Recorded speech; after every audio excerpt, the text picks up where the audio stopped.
Leo tupo hapa Maungani kwa ajili ya kutimiza ibada ya adhahi ya kuchinja. Inshallah tumeanza leo siku ya Ijumaa, tutaendelea Ijumaa, Jumamosi mpaka Jumapili.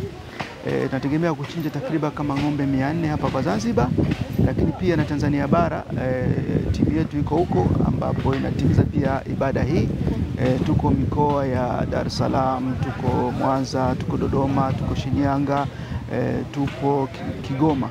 Maeneo yote tunategemea kuchinja takriban ng'ombe 1500 kwa mwaka huu inshallah taala, na sadaka hii tunategemea baada ya kumaliza hapa tutaweza kuwagaia Waislamu na wale ambao kwamba wao katika mazingira magumu kwa nchi yetu inshallah Zanzibar. Tunapokwenda katika maeneo ni kwamba hatuchagui kwamba Muislamu ndo apate. Wote ambao kwamba watakuwepo pale wataweza kupata sadaka hii hata kama si Waislamu, kwa sababu haijalengwa tu, sio malengo yake kwamba ni kwa ajili ya Waislamu watupu. Hapana, ni kwa watu wote ambao kwamba hali zao zio katika hali zao ni ngumu sana za maisha, kwamba hawawezi hata kumiliki kununua kilo moja ya nyama, basi sisi tunaweza tukawapa na ni haki yao kuweza kupata. Ukweli ni kwamba sisi tunagawa hii sadaka mashamba na mjini pia tunagawa, lakini target kubwa ni mashamba. Mshanifahamu, ndipo ambapo tunagawa hii sadaka zaidi. Maoni yangu kwa watu ni kutuombea dua kwamba hii sadaka iwafikie walengwa. La pili, na sisi kutuombea dua tuendelee na hii kazi, kwa sababu ni jukumu kubwa hili la kusimamia amana, sio kazi ndogo. Inahitajika dua na ikhlasu nia. Tathmini ya mwaka jana na mwaka huu tumechinja ng'ombe wengi kwa mwaka jana, hasa kwa Zanzibar, kwa sababu shida ya Zanzibar ni usafirishaji ni mgumu sana, ndio ambao kwamba ni changamoto. La pili, sehemu ya machinjio, hatuna sehemu ambayo ni nzuri kwa ajili ya kuchinjia. Kwa hiyo unakuta wafadhili wengi wanakataa kuja kwa sababu ya hakuna maeneo mazuri ya machinjio. Ndio maana nakimbilia bara ambapo kuna maeneo mazuri ya kuchinjia.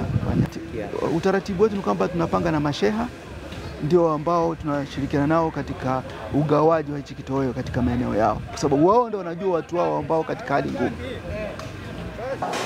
Na lengo na madhumuni ni kuhakikisha kwamba wanyama wanaochinjwa wako salama, na nyama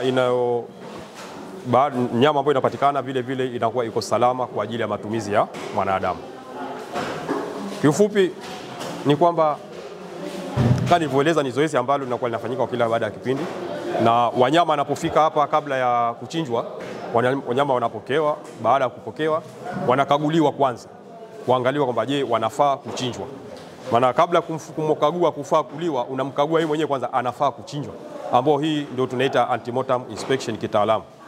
Na baada ya hapo, kama mnyama anafaa kuchinjwa, ndio hapo mnyama tena ndio anaruhusiwa kuchinjwa, na baada ya kuchinjwa ndio anakaguliwa sasa kuangalia kwamba je, hii nyama iko salama kwa ajili ya matumizi ya mwanadamu, ambao hapo ndio tunaita postmortem inspection.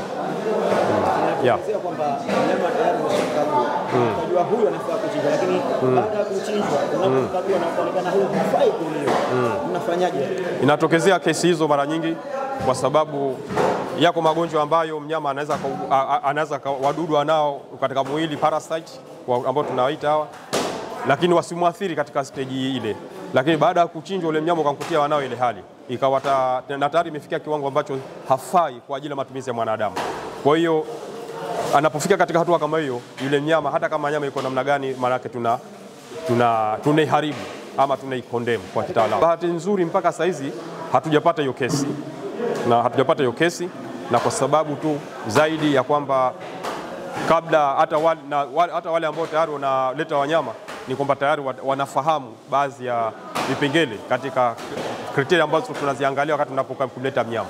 Kwa hiyo mpaka sasa hatujabahatika kupata mnyama ambaye kwamba hafai kuchinjwa kwa mpaka muda huu ambao tayari tunakagua, lakini inapotokezea tunamfelisha kabla ya kuchinjwa. Lakini na pengine amechinjwa, lakini tukaona kwamba nyama haiko salama, na vile tunaifelisha pale. Kwa hiyo hatuwezi kuruhusu ikina katika matumizi ya mwanadamu.